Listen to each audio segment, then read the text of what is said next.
So YouTube took away the dislike button, and I'm going to share my opinion from the perspective of somebody who over the years has shared deeply personal thoughts, feelings, and opened up about experiences that I've had that in some ways lend me very well to other people as far as empathy and connection and vulnerability and creating a safe space, a common ground for the human experience, but in other ways opens me up to really volatile attacks from viewers. I'm going to talk about it from that perspective, what it's like for me as a YouTube creator to no longer see your guys' dislikes. My first reaction to the dislike button no longer being a thing, I was like, that's not good. But I think my brain initially went to like how-to videos as opposed to you're watching a YouTube channel about someone's personal life, much like mine is for you guys. When it comes to like a how-to video, maybe a cooking video or a do-it-yourself DIY or a fix-it video or something like that, I think it actually kind of sucks that there's no longer a dislike button, because I'm someone who, if I need to know how to, I don't know, replace my brake pads or something, and I click on a video on YouTube and the video I go to has like a bazillion dislikes to a very small margin of likes, I won't even watch, I won't waste my time. I'll move immediately to the next video until I find some sort of dislike to like ratio that favors the content that's teaching me how to do something. So I don't think it's good for that. But I will say that the more we can snuff out negativity on this platform, the more we can put less attention on those that have nothing good to add other than disliking and commenting in a negative way, the better. And from my perspective, I've found that it's been nice for my mental health to not see dislikes. And I've never been particularly worried about dislikes because mostly I have a favorable ratio of likes to dislikes, but I have found it to be slightly triggering when, let's say, I post a video or I'm doing a premiere for a video and dislikes will start coming up before maybe the video has even gone live on a premiere. So I'm waiting for the video to start, I'm there to engage with my audience, and all of a sudden I'll see a handful of dislikes. So that tells me that there are people, and I know this is part of being a YouTuber, and it's something I've certainly accepted, but there are people who just dislike you, period. And so they're disliking before they've even seen the video, and that's a real phenomenon. That's a real thing on this platform. And I think it's great that those people don't get any recognition for that. They don't exist anymore in that respect. You can no longer come on one of my videos, regardless of what it is I have to say, and dislike because you don't like me or you don't like the topic.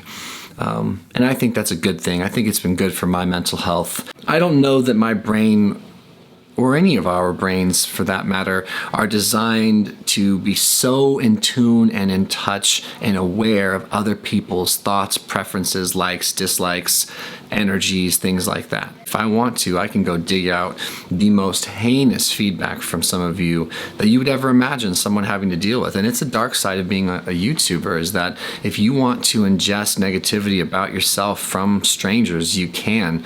And it's a terrible thing to do, and it's an unhealthy thing to do. So getting rid of the dislike button, that's one step closer to creating a gap between me and people that dislike me, and focusing a lot more on people that do like my content. So from my perspective, it's good for my mental health. I like it. I don't know what the perspective is for you guys as far as like just being someone who watches YouTube content. Do you like being able to see when people dislike a video? Does that sort of fire you up to check the comment section and or make you curious about the video?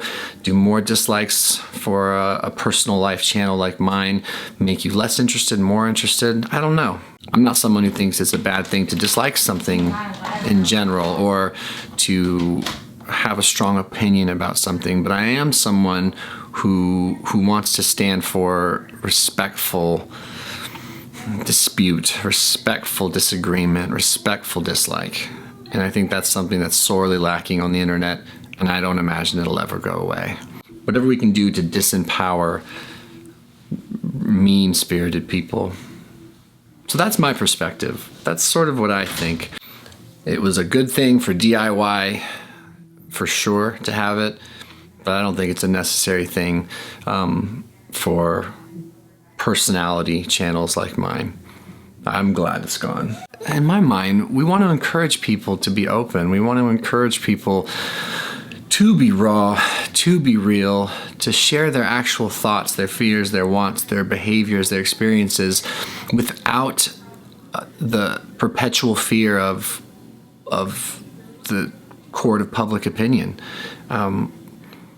Because the silent majority wants to hear people's real life experiences. What are you really up to? What are you really thinking? What are you really doing? I think the silent majority of people want that, but the outspoken minority and the deeply insecure minority who don't know how to communicate in a healthy way, they're very outspoken on platforms. They're very aggressive on these sort of platforms, and they silence people, and they make people not even want to bother. Like, why bother admitting your truth and your experience to other people if it's going to harm you mentally and emotionally? And I'm grateful that I have a great foundation of tools and perspectives and experiences that I think mostly protect me now from some of the darker impacts of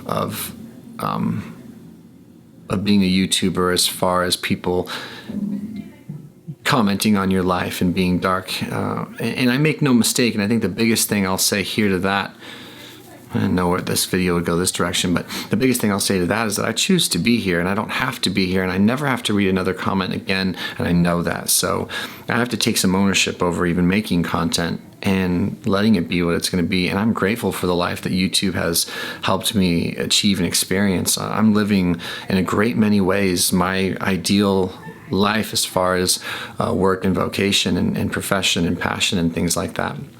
And coming to terms with dislikes, likes, comments, positive, negative, neutral, it's just part of the game. And if I can remind myself that I choose to be here, if we as creators can do that, and if we can also remind ourselves that that this isn't real life at all, and that what's my real life experience, there's no volatility towards me almost ever. There's no negativity, there's no belittling, there's no dislikes just because you don't like me, and making sure I know that that's just something that exists in this strange thing called the internet, which can be beautiful but can be dark. This kind of turned into a rant of sorts. So, hey, shout out to everyone who knows how to conduct themselves with decency online, and shout out to YouTube for ditching the dislike button and taking a little bit more power away from people that would abuse that button and do it for malicious reasons. And thank you for helping me as a YouTuber feel more comfortable to continue to provide something that I think is necessary and useful on this platform, which is talking about my thoughts, my feelings, my experiences, my truths, my vulnerabilities, my fears, all those things, providing me an even safer space to just be honest with the world, just in case I connect with another human being. I think that's important. Okay. What do you guys think in the comment section below? Let me know, and thank you for your time. I should go drink coffee because I'm sleepy today.